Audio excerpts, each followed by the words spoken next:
Welcome back to the Mandarin Blueprint Podcast. My name is Phil Crimmins, and today we have a lot to go over. There's a lot of questions that came in, so let's just jump right into it.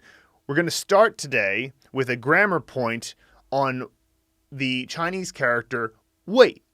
It can also be pronounced wei sometimes, but the tag that you'll want to look for in your flashcard software is GW-Relator-For-介词-为. So, what's this tag mean? And what is a relator? Well, a relator is our word for a preposition. You know, when I was a kid, the word preposition just made my brain turn off. I don't know what it was, and it kind of still does this, but it just, that type of linguistic jargon, it just aggravates me and it makes me feel like it's pointless. But when I started learning Chinese grammar, I learned the Chinese word for preposition is 介词. And 词 just means word, so the key character is 介.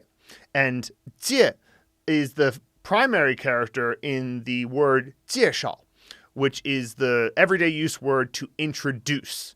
So when you think of introducing, another way of conceptualizing that is to create a new relationship or relate something in some way. So whenever there is a relator in Chinese, like wei, for example, the purpose of it is to relate two things together and explain the nature of their relationship. Is it for something? Is it to something? Is it from something? You know, these different prepositions, what they're effectively doing is relating to concepts or to people or to places or whatever. And so when you think of it more as like a relator, it helps a bit. So wei is often translated as for, F-O-R. And so let's look at how we might be able to use that. And, you know, when it comes to all of these GW relators, you'll see the actual character in the tag itself. So let's get more into this 介词为. Let's look at an example sentence. The first sentence is from level 16 of the course. 我要为你做饭. Simple sentence just means I will cook for you. Now, as usual, the action goes at the end of the sentence in the Chinese version, but bear in mind that wei tends to have a slightly more formal feeling when you're using it in this way. A less formal relator that often appears in the same structure is gānbēi, G-E-I, and that one is, you could say the same sentence, 我要给你做饭. So you'd likely use gānbēi if it was a couple of friends talking and one offers to cook for the other, but you'd use wei if you were in a more formal setting, or maybe you were talking to a professional contact or something like that. And when I say it's slightly more formal, I really mean that slightly more formal. It's not like if you say it, somebody's going to be confused about what you mean or think that you're putting on air as being too formal. So it just is slightly more formal. And so it's a pretty straightforward setup there in sentence 1. Let's take a look at sentence 2. 为我们的友谊干杯. A toast to our friendship. So one way to think of formality is as systemized sincerity. This is something I was thinking about while I was, what the heck is formality? And so, when people are using formal language, part of what they're communicating is that they're taking the situation seriously, except for satirical comedy. Obviously, a satire might use formality to make a comedic situation an insincere situation. But generally speaking, when you use wei, or sometimes pronounced wei, you'll use it to convey sincerity of some form. And that's generally what formal language is meant to do. It's sort of a system for figuring out, okay, we have this situation where we don't want people to be confused about how sincere we are, so we'll just use formal language and people will understand. And so in both of these sentences, we had 我要为你做饭. The relationship was between 我 and 你. And so 为 was relating them by saying for. And in this case, the relationship is sort of between, it's like 为我们的友谊, which means friendship. So the relationship is between the friendship and the toast. So you're giving a toast, and that's what the toast is for. So that's why the 为 is there. Let's go to sentence 3. This is a slightly different usage, but it's still very common. 为了身体好，我们每天都要走一走.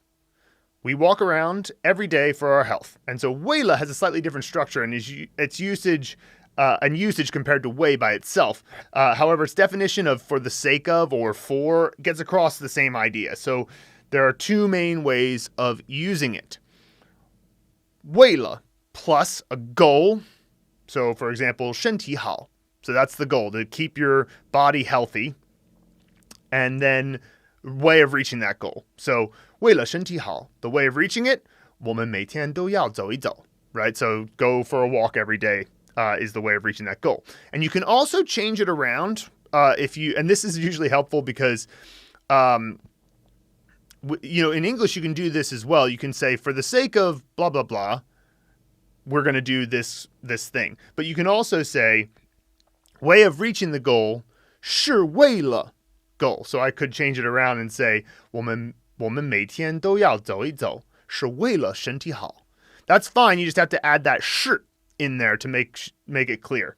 And then, so the structure one, the first one, the 为了身体好，我们每天都要走一走. That is a bit more common, but you can use both. And what's nice is that the second structure allows you to start saying a sentence, realize that you probably should have put the 为了身体好 first, but then you can recover midway through the sentence, which is quite useful when you're a beginning learner. So that's all we need to say about 为 for now. And just remember that anytime you see a relator, whether or not you've gone through the lesson yet, just ask yourself, how could this particular character be creating a relationship between two concepts? And once you do that, it should be clear how to use it. So we'll have more of these going forward. And that's our grammar tag GW-Relator-For-介词-为. Next, let's talk about a comment that we got on a YouTube video that I just posted last night, and I just saw this comment this morning. It was great to read. And so this comment comes from the video where I explain how long it takes to go through the Mandarin Blueprint Method using our infographic about the topic. And so it's pretty interesting, the comment here. So we have... The comment comes from Kimchi-man 1000, and he must be on the course. I don't know what his name is on the course. Feel free to tell me, Kimchi-man 1000, if you'd like. But this is a comment on YouTube. He said, "Great presentation, Phil. I'll be sharing this on my Facebook page. I don't know where the cards will land in my case, but I'm shooting for a minimum of 40 hours per week, and up to 60 if I can manage it. Wow. It's a challenge to keep other things at bay while I do so, but I believe the payoff as such will be well worth it. Time will tell one way or another." As a side note here for anyone who has watched this video, if you've been looking for the ultimate system for learning Mandarin Chinese, you've found it. The Mandarin Blueprint Method is the real deal. I've personally never seen anything else like it, not even a little bit like it. I've been doing it for about a month now, mostly just part-time at first, and am astonished at how quickly I am learning by using the method. Believe me when I tell you, if you can do this, or if I can do this, you can too. I'm far from being a linguistic genius, but the Mandarin Blueprint Method makes me feel almost like one. Consider what the course costs, and consider the return on your investment, assuming you are willing to put in the time and effort. Then consider what any other Chinese language courses, with all due respect to many of them, have to offer, and what they cost, and how far they can take you. And they typically can't take you beyond a basic to low intermediate level, short of spending a lot of money and time one-on-one with tutors, which has a legitimate place in and of itself in the right context. Between you and me, when I consider what I'm getting in return for the rather meager fee I'm paying for the course, I'll go so far as to say it's almost free when you consider what you get in return. I'm glad they don't charge more for the course, but I won't hesitate to say here that they could charge 5 times or more than they currently do, and you would still be getting fair value for it. So jump in, why don't you? Well, couldn't agree more about the pricing there. It's funny. It's so nice to get a comment like this because, these are things that we think, but it's hard to say about your own product. You know what I mean? It's like you feel like you're being arrogant or something if you're like, this is the greatest value for money. But we do believe that. I mean, obviously we wouldn't have made it if we didn't think that it was far better than what else is out there. And the main thing the Mandarin Blueprint Method provides that is unique is the structure. It's the structure and the method. It's like those two things combined create a very powerful combination of the ability to learn and review and remember everything that you've come across, which is unfortunately just not usually the case with most other services. Like, you have universities, and universities cost, just way more than our course costs, like many orders of magnitude more. And, maybe they have a curriculum, but the underlying methodology is not nearly as good as ours. And it's also, it's confusing and therefore, largely unhelpful. And it leads you down a lot of unhelpful paths. And then there's other online services, but none of the other online services we've seen are a full-fledged curriculum that can get you past the HSK4. And, hopefully one day we'll get it to the point where you can pass the HSK6 all in one curriculum. So it's fair to say that while they may be comparable in price, some of them are even cheaper, what they offer is not nearly as much as what the Mandarin Blueprint Method offers. So, maybe we should charge 5 times as much, right? No, we're not planning on raising the price, at least not right now. So now's a good time to get involved. And thanks so much to Kimchi Man 1000 on YouTube. Next, we have John Morrison by email. He says, "Thank you so much for this incredible study. I've learned so much from it, and I will continue to study it all the way through. I'm using the Henza movie method to remember new characters. This is truly an amazing day for me because I'm learning so much. Mandarin Blueprint rocks." And this feeling that John's getting here, I totally understand, because there's a point at which you absolutely know, oh, okay, I got it. I'm going to succeed with this. It's just a matter of time. And that's a great feeling. It always happens at some point when when you sort of realize, oh, I can conceptualize now learning enough characters, and I can conceptualize reading enough of those characters in context. Sure, I still have a long way to go, but it's not like this desert of understanding where you're just looking around, you have no idea where you should go. Once you start to get, okay, I know how to learn a character, and I've gotten pretty fast at learning a character, and I can just keep doing this, and they're sticking in my head. It's kind of this great revelation where you're like, it's working. And once you realize it's working, then you go, I'm going to go to the end. And that, if you hit that point, then, it's a great feeling, because in a way, you've already succeeded. You just need to keep showing up each day. That's really the hardest part. So awesome, John. Glad to hear it. Lucas Chin in the community forum. He says, "Hi all. Any good TV shows in Mandarin anyone can recommend? Or I remember Luke mentioning video games in Chinese he's played. Any recommendations?" Well, I'll give you a couple. So, first of all, there are the Chinese websites like iQIYI and Youku and Tudou and Bilibili that are all great sites for looking at Chinese content. And even if you're looking at the English language content that's on there, it's always going to have Chinese subtitles if you're looking at it at one of those websites. But I'll use this as an opportunity to mention that we're going to have a massive resource list at the end of our upcoming ebook. And we've picked the title for the ebook. It's called Mastering Mandarin in the Modern World. So hopefully you guys will get that ebook very soon. Luke said last week on the podcast that it was going to be ready within a week, but he had a son over the weekend. So great news for Luke, and great news for his family. So that kind of put a little bit of a wrench into the finalization of the ebook, understandably so. So it'll be a little bit delayed, but the new book, Mastering Mandarin in the Modern World, is coming out very soon. And we're going to have a big resource list, including loads of places where you can get video content. I can tell you that I really enjoyed watching the show 爱情公寓, which is basically just a version of Friends for like a group of people living in Shanghai, and they speak very standard Mandarin, and it's silly enough that even when you don't understand the language specifically, you can kind of tell what's going on based on the context of the show. If you ever watched Friends, it's a similar concept, and so I liked that show, and it's quite good to just have on in the background. And there's loads of other shows like it. There's a lot of shows that I think aren't very good, so if you don't like a show, just move on to another. But I found that one to be kind of fun and silly, and just a nice one you could put on when you don't feel like thinking too hard. So that one's a suggestion from me. And again, look out for that ebook, Mastering Mandarin in the Modern World. Should be coming out hopefully in the next couple weeks, obviously, we have a lot on our plates at the moment, and there's a new baby in Luke's life, which if any of you are parents, I'm sure you'll understand. I'm not yet, but I hope to someday. We'll see.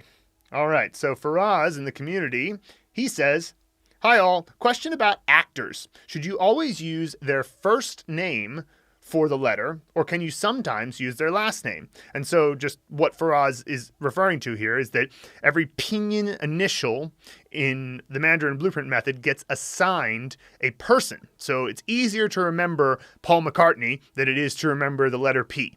So remembering that a particular character starts with the letter P is, not necessarily easy to remember, but if you remember Paul McCartney in relationship to that character, then that's really easy to remember because you have, if you know Paul McCartney or your friend named Peter or whatever. So Faraz's question is about first names and last names. He says, "In particular, I'm considering athletes who are often better known by their last names than their first names. For example, NBA fans usually call Kevin Garnett just Garnett. On the other hand, it might be confusing looking back on it in the future and trying to figure out if you were using their first name or their last name. Thoughts?" You can absolutely use their last name, especially if they're athletes, but you could even do it if they're not particularly referred to by their last name, because you're going to refer to them by their last name moving forward. So if you choose Kevin Garnett to be your representation of G, then you're just going to say in your mind's eye, Garnett walks into the room and pets the cat or whatever. So you're going to create a relationship with your 55 actors over a long period of time. And so how you refer to them is up to you. And because you're going to use all of them several times, then that, remembering that you're using their last name and not their first name is going to be far simpler than you think. We get a lot of questions like this at the beginning, and the answer often is just keep going. You'll figure it out, and you'll realize, why was I worried about that? There was no need to worry about that. But still, that's the answer there. You can totally use the last name, and it won't be an issue in the future. Next, we have a post from Eleanor Todd in the community. "Hi, folks. I'm having a great time with Mandarin Blueprint and find it very efficient. I've hired a tutor on italki to help with my pronunciation, and while that's been great, it's inefficient that she's not well aware and integrated with the Mandarin Blueprint course material. Are there any known tutors who are specifically trained to help out with Mandarin Blueprint?" Well, this is a great question. The answer is no at the moment. As of April 2020, there are not any trained up tutors that know all about the Mandarin Blueprint method. However, that is a long-term goal of ours. You need to have a lot of people on the course for that to become a viable business plan, just because you need to train a teacher a lot to understand what's going on and then understand what they should do depending on where you are in the course. So it's a huge process. So there better be a lot of people who are going to sign up to make that training time worth it. And we may have that at some point. I think we're on our way. But at the moment anyway, that's not really a tenable option for us. But it absolutely is something that's in the cards for the future. We kind of have the idea that we'll finish our expansion first and get the course curriculum set, and then do some tutoring training. But these are, in reality, Eleanor, this is going to be something that happens maybe 3 to 5 years down the line. So obviously things could change. Maybe we get like a huge investment or something, and then, we have the resources to do it faster. But at the moment, it's still, mostly Luke and I. So that's not something that is going to be in the imminent future, but it is something that's on the horizon, let's say. Next, we have a comment from Natalia Kovalenko on bonus video, The 6 Types of Chinese Characters, Part 3 of 3. She says, "It absolutely blows my mind when I think of how much time, effort, and passion you two put into this program. Wow, it's so engaging. I have a hard time taking a break from it. Could seriously do this all day long." Well, that is lovely to hear, Natalia. Seriously, because, obviously we're trying to make it, fun and sort of addictive because, why not get addicted to learning Chinese, right? But it definitely isn't obvious to us that that's what's happening. It's like we hope that that's what's going to happen, but it's great to see feedback like that because that's, of course, exactly what we want, and we are so grateful to have people like you in the course who will really engage with it. It's such a privilege. So thank you for letting us know. And of course, when it comes to the time and effort, it was actually learning Chinese that prepared us for what is necessary for Mandarin Blueprint. So, we spent each day making progress. No 0 days, just, make sure you always move towards your goal a little bit today, be closer to your goal today than you were tomorrow. And if you do that with anything for multiple years, where it's just like, okay, so we've been doing this for 4 years, so that's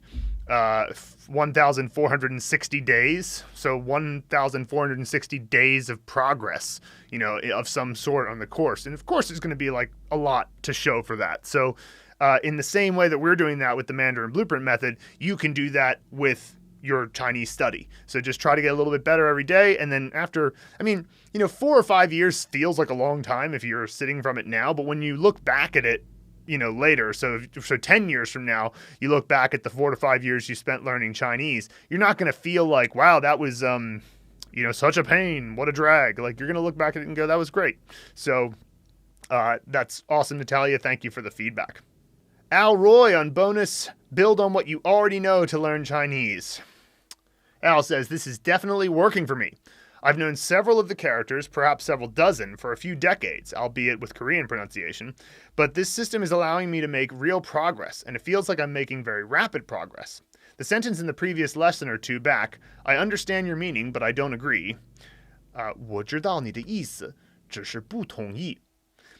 It was actually a bit of a thrill to just sit down, look at it, read it, and understand it. I'm done with my studies for the day, except for Anki, which I will do tonight. So now I'm going to find my wife and tell her, 我知道你的意思，只是不同意. So that's great to hear, Al. It is thrilling. Like, when you're reading a sentence and you're like, I know everything in that sentence. That's awesome. I know the characters. I know how they're pronounced. I know what they mean. I know what the words are. I can say it. And it's just such a thrill to get that kind of progress in such a short time. And yeah, at the beginning, the progress is rapid. It's really fun.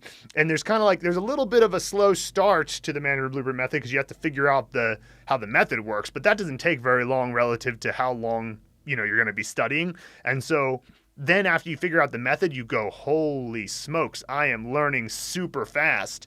And then, of course, there's a law of diminishing returns where your basics are down, and then you just have to go from in what we call the intermediate plateau where you're just accumulating more knowledge, and it takes a little while, but still, the beginning part, it can be really, really super thrilling. Glad to hear that, Al. Michael Rochford on the lesson. Now, just look at how solid that foundation is. This is the last lesson of the foundation course, which is level 36. And so Michael's probably entered into the intermediate course now. He says, I'm not sure exactly how long it took me to get here, but hey, who's counting? Really, it feels like I just got my toes wet and I can tell the water's warm and now I'm ready to jump all in. Like Pablo, who had left a message previously, I sure wish I could do this full time, and I know my speaking is really my weakest link, and I'm still not up to par in my listening comprehension, but I know that day by day, it will continue to improve. I'm totally blown away at how much I've learned these last few months and the total day-by-day fun I've had in the course. You make me feel like a rock star, and thank you. Wow, well, that's awesome. I feel like a rock star is pretty cool, going out on stage. I've done a few shows in my life where, because I'm a drummer, and I've done a few shows on big stages with like huge sound systems and big audiences, and that's a thrill. So if you feel like that, Michael, then I'm glad that I could give that to you in some way. Luke and I could give that to you. So that's pretty cool. And, of course, speaking is one of the last things, as we know from the acquisition process. And this is the real acquisition process that you can't really skip.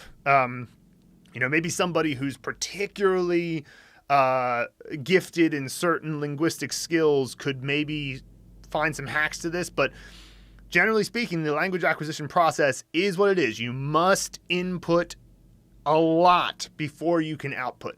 It's just a natural process. But the thing is, once you've inputted enough, it's really surprising what ends up coming out of your mouth when you go to output. You're like, oh, wow, this is pretty incredible. I write a lot of, I like to engage with Chinese people on social media. I like to have conversations in Chinese on social media, because for me it's practice with output in the form of writing, because writing is some of the best output. That's like you have time to think and you can make sure you craft your writing. When I wrote my thesis in Chinese about, basically how Sichuan University should improve their teaching techniques to focus more on characters, that was such a thrill to go through and output everything. And what would happen is you'd go, I just know what to write here.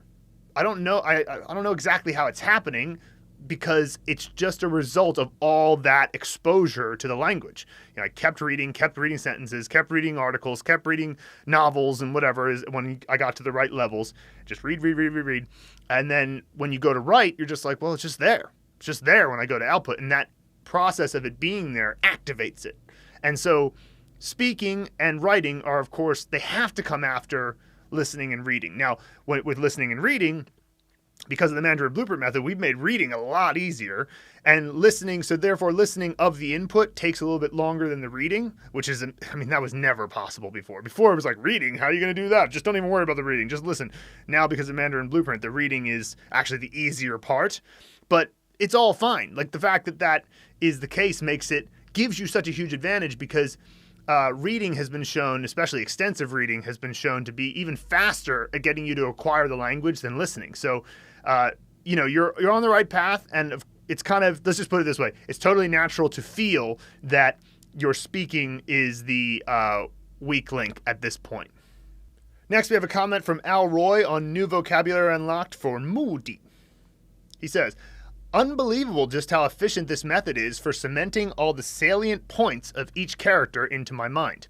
The entire eyeball movie, which is, he's referring to the character Mu, takes place in a matter of a second or two in my mind, and boom, it's done. Easy peasy.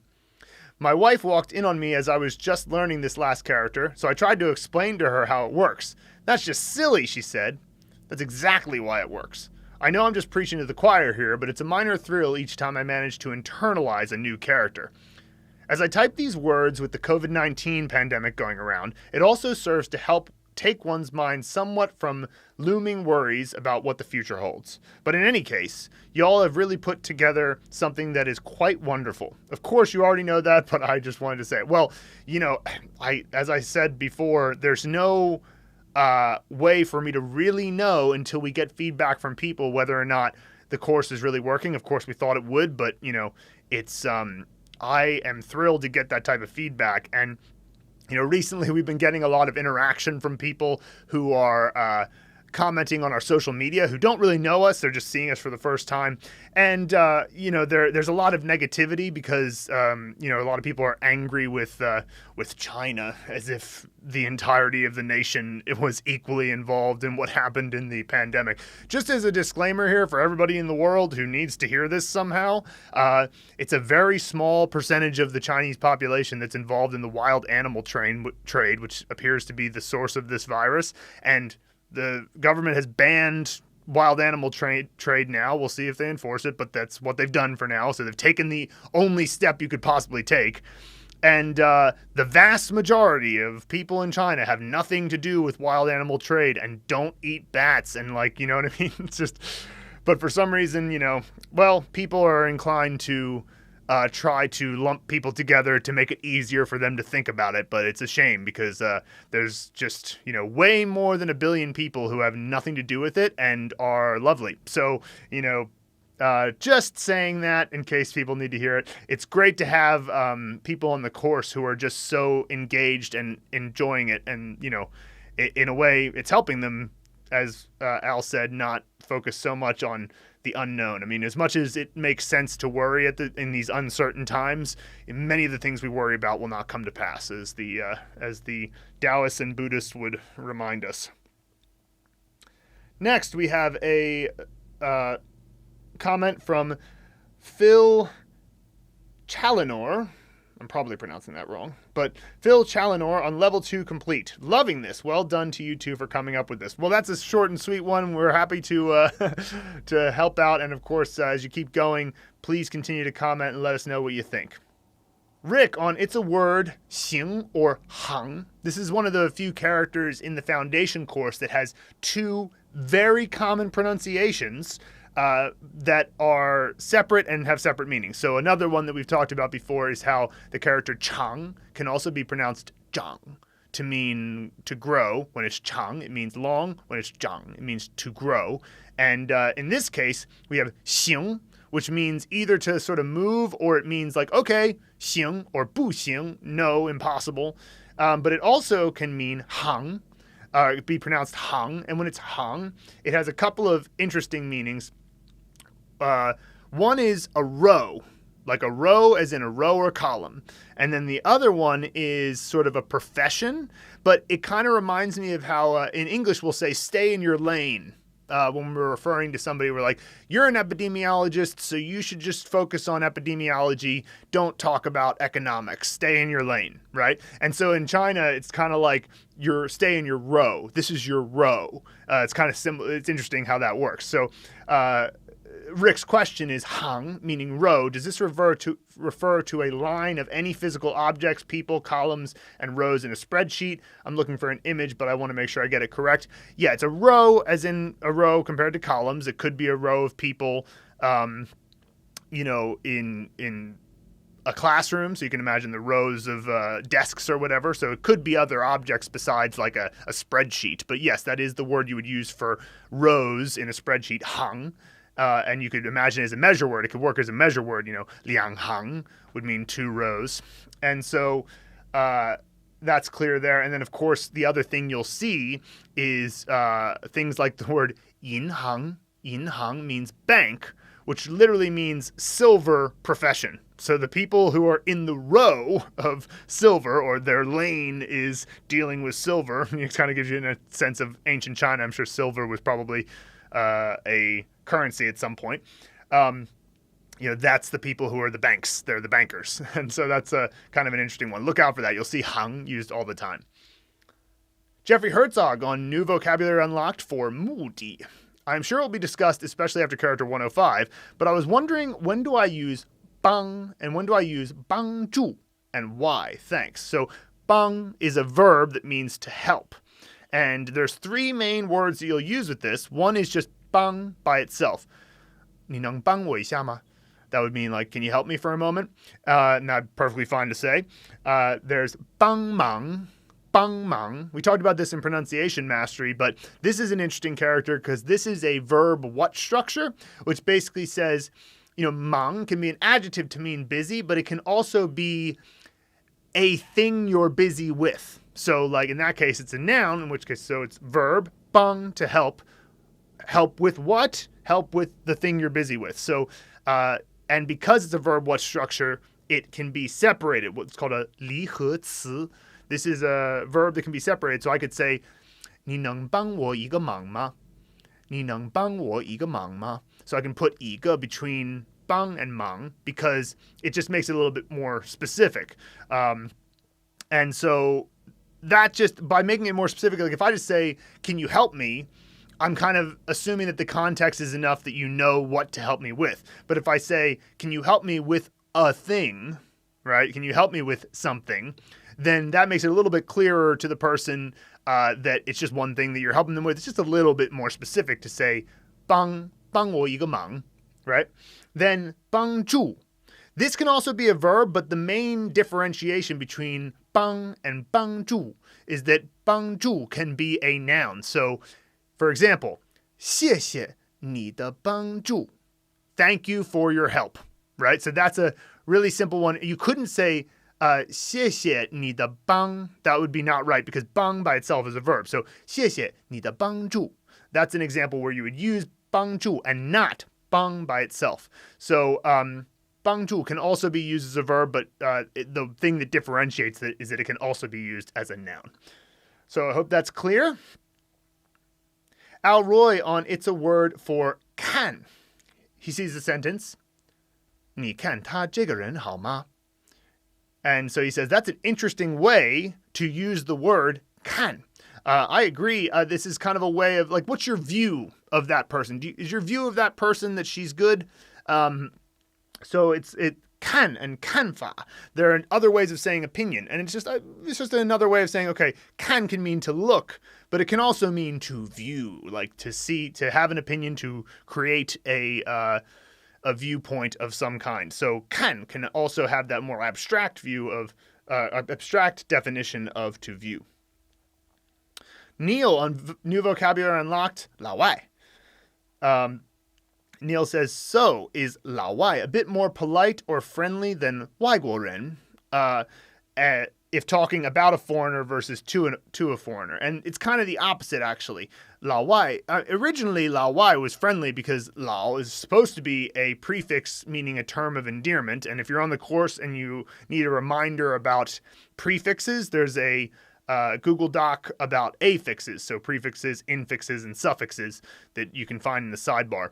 But 老外 has kind of turned a little bit into, at best a neutral term and at worst a derogatory term. There can certainly be people who will use 老外 in a derogatory way, but, 外国人, there's no tone to that one at all. It's not positive or negative. It's just a person from outside the country, and then 外国朋友, that one's pretty common, or 外籍朋友. 外籍 is also, it's just like external nationality. 籍 is nationality. 国籍 is nationality, or 外籍 is foreign nationality. And so 外籍朋友 or 外国朋友, that's the positive version because it's obviously adding in 朋友, which is friend. So that's kind of your negative, neutral, positive. Negative, 老外. Neutral, 外国人. Positive, 外国朋友 or 外籍朋友. And again, 老外 isn't necessarily negative, but it can be. Ija on New Vocab Unlocked from Huang. So this is the character that means yellow. She says a few interesting non-HSK words related to Huang. We have 黄牛, which can just mean a type of cow, but it can also mean ticket scalpers. So, that's kind of an interesting one. And I think I have an idea why it might be that, but let's go to the next one. 小黄, little yellow. What taxis are called in Taiwan? That's kind of interesting. I didn't know that one before because I don't live in Taiwan and I haven't been there before, but 小黄, yeah, what taxis are called in Taiwan. Now, you might think then that 小黄人 are Taiwanese taxi drivers, but it's not actually. 小黄人 are the minions from the like the Minions movie and Despicable Me and those DreamWorks films. So they're pretty funny. The 小黄人 are super popular in China, so because they're cute. Now, another thing about Huang is that a lot of times colors have associations with them in different cultures, and Huang can be associated, for example, you're yellow-bellied would mean you're cowardly. But in the case of China, Huang can be associated with pornographic content, which is kind of interesting. I mean, obviously it doesn't have to be. It could just be the color yellow, but like a Huang Pian is like a porno, basically a pornographic movie. So bear that in mind if somebody's calling you, if you're referring to somebody as 很黄, you're sort of saying they're kind of maybe a little bit vulgar. Al Roy on New Vocabulary Unlocked for 十几. This is a great little piece of advice here. He says, for anyone who may struggle to grasp 十几, maybe this will help. If it hasn't already been covered elsewhere, think of it as saying 10-something in English. I've lived in China now for, it must be 10-something years. Maybe not an exact analog of the form, but maybe enough to get you over the hump. I'm fortunate that Korean has the exact same form, so it's more like learning a new sound than a new concept for me. Sure, yeah, definitely. If you're multilingual, you have more than one alternate language to derive connections from, which is of course great. And this idea, because it's interesting, because if we say between 1 and 9, we'll say 几个. And so if we wanted to say between 10 and 19, we'd say 十几个. So 10-something, it's the G is indicating an approximation. So, and of course, same thing goes for, if you're going to say 20几个, that would mean between 20 and 30. And so 20-something, 20几. So 20, 20, something, 几.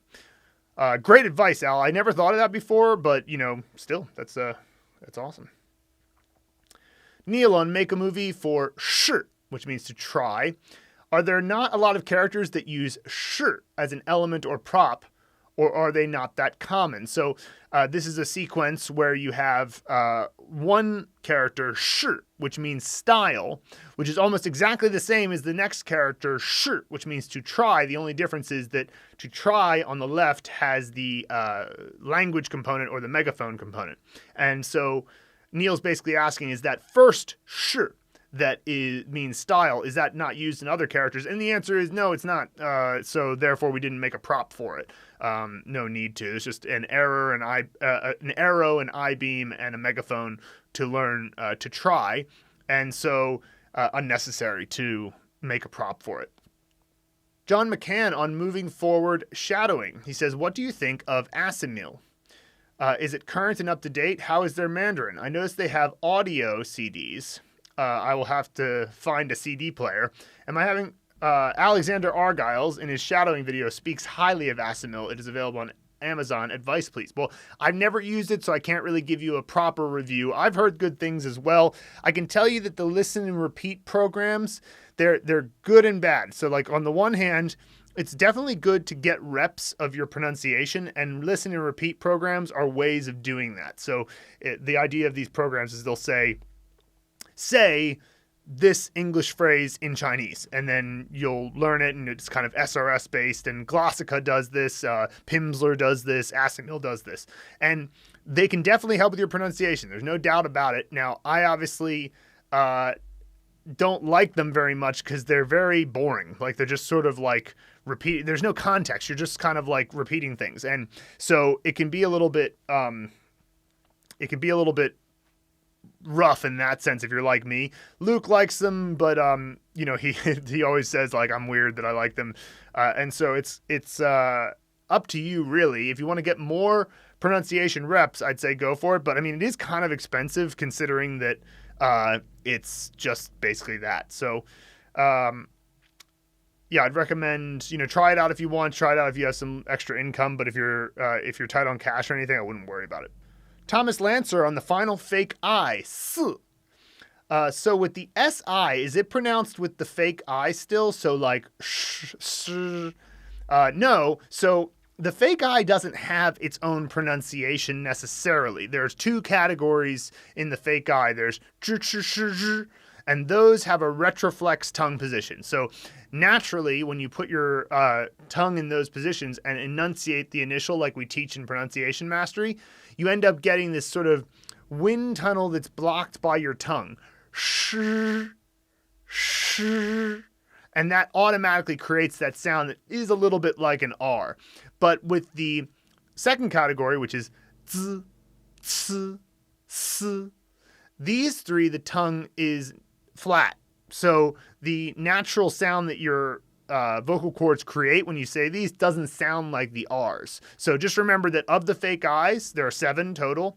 There's that have the retroflex tongue position, and then there's z, c, s, which have the flat tongue position, and so they therefore naturally output a different sound. Al Roy on Anki Dex Inside Level 12 Complete, he says, a very helpful aspect of this system, not telling you anything you don't already know, I'm sure, is that I've noticed that I struggle to recall a new character that's been run through a Hanzi movie. That if I struggle to recall a new character that's been run through a Hanzi movie, I can go back and replay the movie in my mind. When I do that, at times I find that when I replay it, I find that I may have overlooked a certain component, such as perhaps the part that gives me the meaning. Turns out it's a relatively simple matter to quickly update the movie and get back on track. Good times. And I'm so glad that you get that, Al, because that is one of the greatest things about this. So if you imagine, because a Chinese character gets broken down into its pinyin initial with a face, its pinyin final with a location, and its tone with a room within that location, and the character components with 3D objects, and the meaning with interaction, you're essentially hooking several different layers of the character to memorable memorable functions of our brain. We're very good at remembering faces, places, objects, and movement, right? These are just natural things we've evolved to get really good at. So even if you have an element of that wasn't strong enough, as long as the other elements were strong enough, then you've got a foundation with which to fix the movie. I think it was William Edmeades, who's one of our farthest along clients, who said, when you realize you made a mistake with the movie, it's like you built a little house with some bricks on it and a brick fell off, but you just put it back on. So it's kind of much different than rote learning, because in rote learning, if you forgot it, you just got to start over again. There's no other method. So that would be what I would say about that from Al's comment. Thank you very much. And I'm really glad you get that. Christopher on pick a prop for ben. So this is in level 2. Should I use the same prop for the character and the component? Or is it better to use a different prop for each?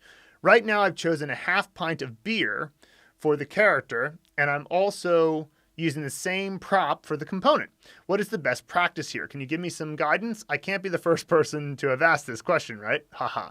So this is a common thing that's a little bit confusing when you first start the course. It will become clear very soon, but the prop that is the whole character ban is for learning later characters that contain the entire character ban. It's not actually for learning the character ban itself. That's why the pick a prop lesson for ben comes after the make a movie lesson for ben.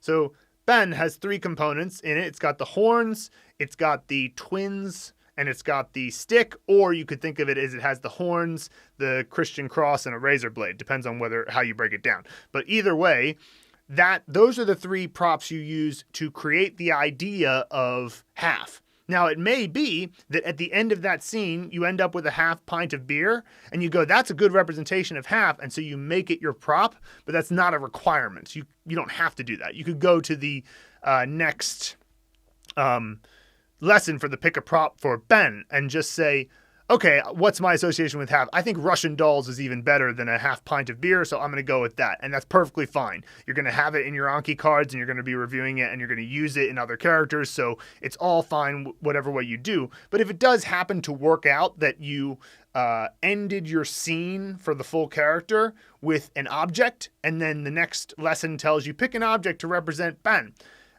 you can use the object you just came up with, but it's not a requirement. And like I say, Christopher, as you continue through the course, you're going to get this very clearly, because, I mean, the course is quote unquote complicated, but it's not that complicated. It's like there's only 7 things you need to remember to learn a character. And, so at the beginning, it's a little bit slow. Gather my 7 things, but you only need to do that maybe 20 times before you got the 7 things down. And then how the course is structured, there's only so many things that you need to know. So as you go forward, you'll encounter this same phenomenon several times, and you'll get it. So not to worry.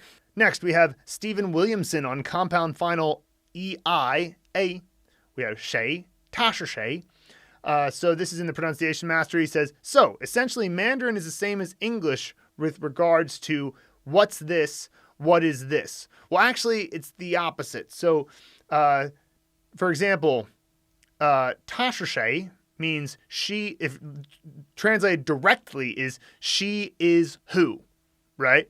And it's actually more consistent in Chinese, because if you say 她是谁, the answer is 她是Annie, or, 她是Carol, right? So that it's the same structure for the question and the answer. Whereas in English, you'll say, who is that? And then you'll say, that is Carol, that is Annie. So it's the opposite structure for the question and answer. In Chinese, it's the same structure for question and answer. And the same thing applies to what is this? So 这是什么?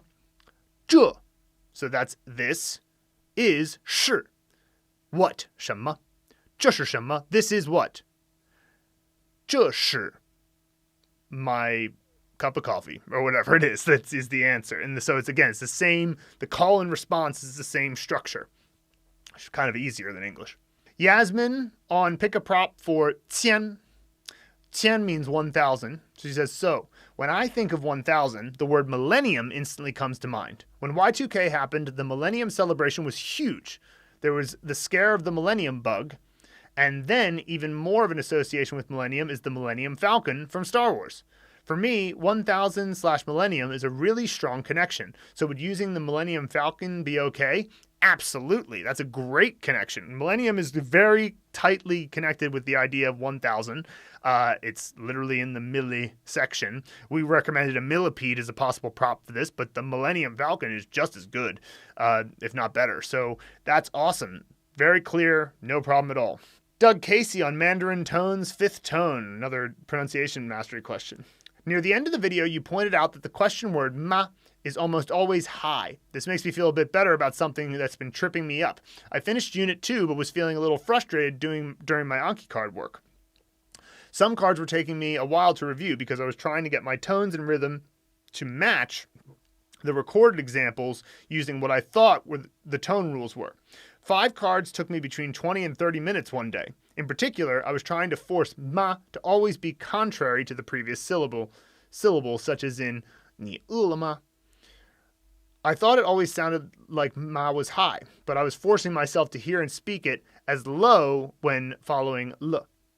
I also find myself wanting to say m instead of ma, but I guess that's a different matter. I'm glad I decided to watch back through these Unit 1 videos, working back through the Unit 2 videos with focused practice on each of the examples, and Annie's video starts tomorrow. So it sounds like you're making good progress, Doug. This is just a general rule. Like when we do the pronunciation mastery, we try to give you the rules of how everything works. But as you'll see Luke say at many points in the course, you don't want to let your knowledge of the rules change you from, make you think that a Chinese native speaker speaking as they speak is wrong, because there's always going to be slight deviations in accent and slight, for example, what are you going to do versus what you going to do, right? Like it's like the way we'll shorten things, that sometimes happens, and like these maybe a little bit less than English, but still it happens sometimes. And so when you hear a native speaker and they're saying ni ulama, and it's not ni ulama, right, low, ni ulama, ma, then that's right. They're right. Like you can't tell a native speaker they're wrong. I mean, maybe they're speaking with a dialect, so you could say that's not Mandarin, but like nonetheless though, it's important to remember that when you hear a native speaker, especially Annie or Jerry in the recordings in pronunciation mastery in the Mandarin Blueprint Method, like they're right. They're trying to speak Mandarin and they're doing it right. So now the other thing here is that I don't know that you need to be spending so much time in the flashcards, because remember, you're going to be getting more and more cards as you go forward, and the ideas will be solidifying themselves. I appreciate the thoroughness you're using, Doug, but I would say that it's easy to be overly thorough and overthink these things when you're going to get more exposure to all of these concepts as you go forward. So as long as you're in the ballpark, that's okay. You don't have to be, absolutely perfect each time. And so I would say it's actually a more benefit to accept like 90% perfection and then recognize that you'll fill in that 10% by getting further exposure later. Just a general piece of advice there. Okay, now we'll move on to the movie scene shares that came in this week. Again, we're only going to talk about those for the lessons that don't have a video, so that we can add some more content to the course. But thank you very much to those who submitted your movie scene shares. They're very helpful to the other people in the course. First, we have Chad Wrestler on Make a Movie for Chu, which means to go out or to exit or an exit. Location is the childhood home outside the entrance. The actor is Chewbacca, and the props are 2 mountains. I'm moving out of my childhood home, and Han Solo and Chewbacca are helping me. The last thing to pack are 2 decorative replicas of mountains on my front porch. They are stacked one on top of the other and are too heavy for Han and I to pick up. Chewbacca can carry them, but he won't come back outside for some reason. Han asks if I want to learn some Shriwook, I guess that's the Chewbacca's language, and I agree. He teaches me a few grunts and growls and has me say them to Chewbacca, who slowly comes outside. Finally, and carries the mountain replicas to the truck. Han tells me that he just taught me how to say exit, which is the literal translation, but it just means come outside to Chewie. Nice. I like it. I like that there's a reason why the mountain replicas are on top of each other, because you're moving out and you got to stack them together to save some space. That's kind of cool. Of course, Han Solo is an extra. That's the idea of, Chewbacca's your actor, but as long as Han Solo is not one of your other actors, then you can use him to make the scene more, give you another pair of hands and just make it a little bit more memorable. Han Solo and Chewbacca, after all, are always, tend to be together. And, so yeah, it's awesome. And, maybe you could have an exit sign somewhere also to get it visually across a bit more, but, Chad, you got this. So I'm not too worried about that. Awesome. Next, Deborah Driscoll on Make a Movie for Zhong. This is the character that means either clock or time. Like as in, if you say fenzhong, that means a minute, which means to divide the clock, which is kind of a cool word. So, yeah, so just to clarify, I chose my friend Charlotte, who is always my lazy person prop, drinking a bottle of golden gin as the prop for jin when it's squashed to the side as it is in zhong, because the top two strokes look like a small version of the lazy prop. That's right. So I imagine her lying down drinking a huge bottle as the whole prop. It just reminds me of how this version of jin should look. So her drinking the gin is the prop. Sounds complicated, but it makes sense to me, especially as she loves gin in real life. Yeah, that's perfectly fine. That's absolutely within the realm of following the rules of the method. You're making a connection. It's golden gin, which is related to the meaning of the components. It's giving you an indication that this is the squished version of the component, not the full version. So it's awesome. Yeah, great stuff. By the way, this is an example where I prefer the simplified Chinese to the traditional Chinese, because in traditional Chinese, they write out the whole character to the left, but they just kind of squish it in. And so it looks a little bit more complicated, whereas I like this particular version of the simplification. So obviously there are many instances in which I prefer the traditional because there's a bit more context in them, but still, I like that particular one. Chad Ressler on Make a Movie for Sui, which means, this means age, or there's also the idea of the times of our lives, but yeah, it's usually just age. And so like you'd say to a little kid, like ni ji sui la, would mean like, how old are you now? And they'll be like, I'm 6. Okay. Location: Faith Inn, former office in the backyard. Actor Xiaofeng, character in the movie Swordmaster, and props are a mountain and a bat. All right, nice. I'm leaving work, and I use the back exit. As I walk out the back lot, there stands the great swordmaster, Xiaofeng. He tells me that he has learned of my interest in China and wants to show me the history of his clan, the greatest swordmasters in all of China. Suddenly, there is a great darkness, and we are transported to a snow-covered mountain in China. As we enter a cave located deep inside the mountain, I see bats hanging upside down, sleeping. Xiaofeng shines a light on the wall of the cave, and there is a history drawn on the wall of all his ancestors with numbers above them.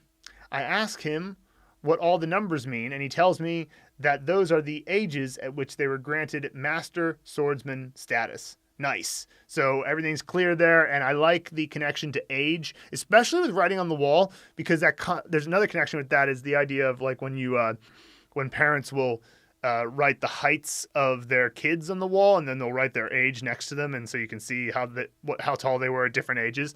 That's obviously another connection you could make there. And we have a very vivid scene with both the bats and the mountains. And of course, there's a transport that happens during this scene, but I think it's fine because as long as the scene starts in the right set, you should still remember that it's the EI final.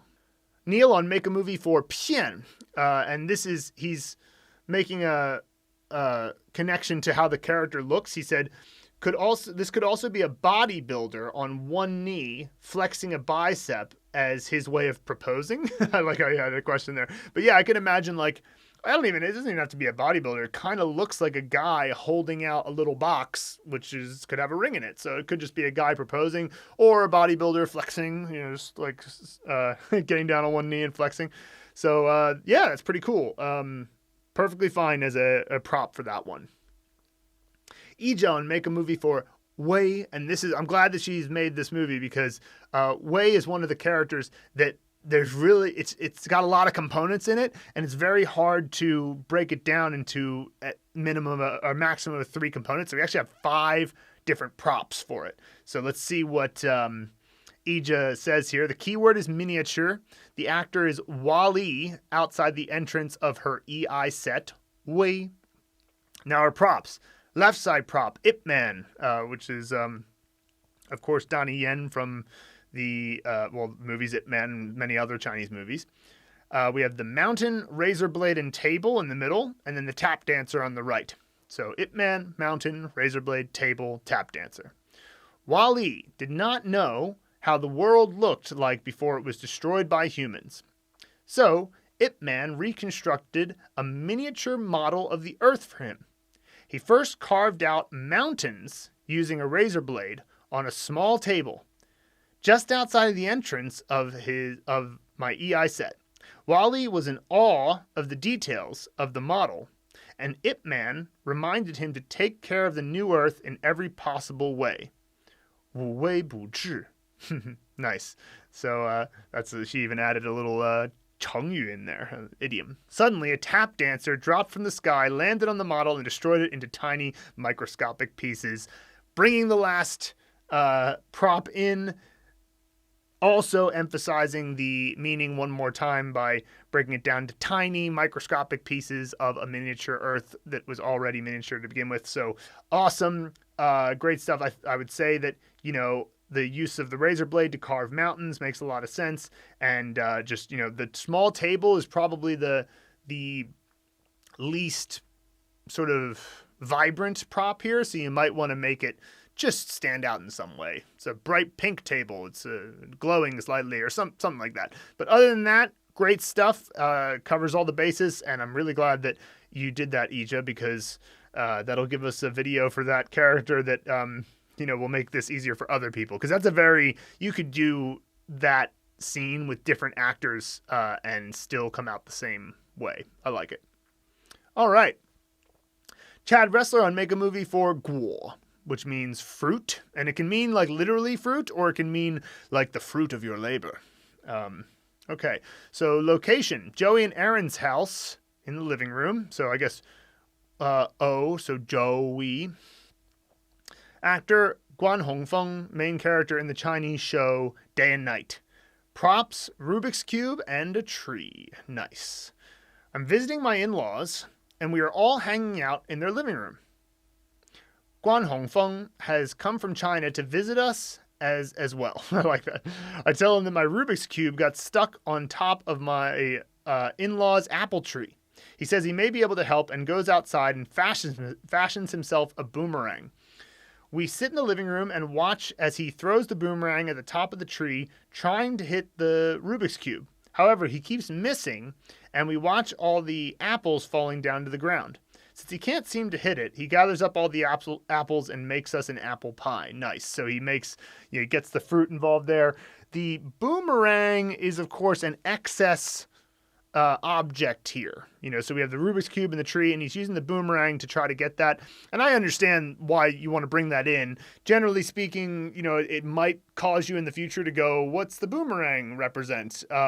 So maybe he's just picking up branches from the tree and throwing them up there, or like a piece of the branch from the tree. But other than that, though, great scene. I like it. Al Roy on Make a Movie for Zhuo, which means table. Big tree standing right in front of the O set. A small sun is floating right over top of it. George Costanza waves a magic wand, and the sun drops down to the tree, transforming it into a table. Voila! Basic scene, simple scene, uses everything that you need. Maybe of course, the end, we don't see the sun or the tree anymore, but maybe the sun and tree are etched into the table so you can see them still at the end. It's nice to have like a little Kodak moment at the end where you can see all the props, but I do like how the scene is simple, gets to the point. It's a table. It's a fairly simple idea. So, awesome. Deborah Driscoll on Make a Movie, Han. Harry, my H actor, is sitting in my AN bathroom playing with his yo-yo. Yo. That's her representation of the right side component. I open the door on him armed with a hose pipe and squirt him right in the face. He looks shocked and asks me why I did that. I now throw a Chinese dictionary at him and shout, "You should be learning your Chinese, not playing with that damn yo-yo." Because, of course, Han is the character to represent the Han people of China, the majority ethnic group here. And so Hanzi and Hanyu are the ways that you say Chinese. So I like it. That's a clear representation there. And we've got the hose pipe for the left component. We've got the yo-yo for the right side component. Clear all around. Awesome, Deborah. Jeffrey Herzog on Make a Movie for Die. He says, I was wondering if you could give me your ideas on this scene and if there are some ways I could possibly make it stronger. The actor, my friend Daniel. Props, Chuck Norris, Daryl Dixon, the crossbow guy from The Walking Dead. So this is the component for arrow, so having Daryl represent that is fine. So we have Chuck Norris, Daryl Dixon, and his friend Daniel. And the set is the backyard of the apartment where my girlfriend was living when we met. So that's the location. So we got Chuck Norris, Daryl Dixon in the backyard of where his girlfriend was living. And we have to come up with the idea of substitute. Middle of the zombie apocalypse. Zombies are walking around. Daryl is teaching Daniel how to kill zombies and survive. It's Daniel's turn. Daryl hands him the crossbow, but Daniel tosses it aside to his right. He does a Pokemon catcher pose and summons Chuck Norris in to substitute. Chuck Norris begins roundhouse kicking the zombies just in time. Scene. So I think that this scene, it's good. It's got like a lot of drama. There's a lot of stuff going on. It's visually stimulating. The substitute idea could be expressed a bit more visually, but here's a simple one. You have the Pokemon catcher pose and the summoning Chuck Norris. That's fine. Maybe what just happens is you're holding a relay race baton and you pass it to Chuck Norris instead of the Pokemon thing, because a relay race is clearly, it's like a substitute moment. I'm handing you the baton to substitute. So introducing the baton is the reason you'd be doing that, is to get across the idea of substitute. That's fine. A substitute teacher, a meat substitute. These are other things that you could think of to get involved. But the only worry I have about the current scene as it is that it might be hard to remember that the meaning was substitute there unless you add some kind of visual element to it. So that would be my slight tweak. But other than that, great scene. So that's all of the submissions for this week and the questions from this week. What a great thing it is to do this podcast. I really enjoy it. You guys are fantastic. Remember that you can always leave comments on the Mandarin Blueprint Community Forum. You can send us emails and we'll get back to you and we'll talk about it on the podcast. This is such a thrill to be a part of the Mandarin Blueprint Method project, and just thank you so much to you guys. They're uncertain times, but luckily Mandarin Blueprint is still chugging along because of all of your support. So thanks so much, and we'll see you next week. 再见。